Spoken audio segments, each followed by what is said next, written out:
Hey everybody, today we're going to learn how to disable haptic feedback across the entire iOS system interface.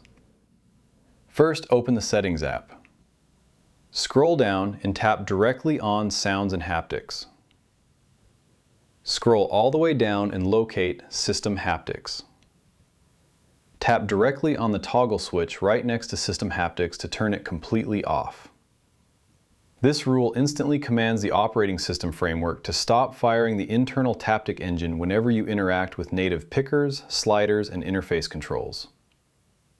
Now, if you want to make absolutely sure that your phone never vibrates for any interface action, including emergency alerts, keyboard presses, or incoming notifications, there is a secondary master kill switch you can trigger.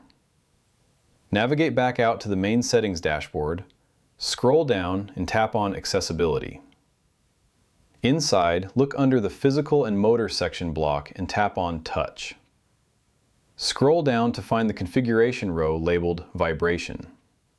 Tap on the toggle switch right next to Vibration to turn it completely off. The system framework will instantly override all individual software profiles, completely neutralizing physical haptic feedback across your entire device environment layout. And that's it. I hope it helps you in your current and future project. Thank you for watching.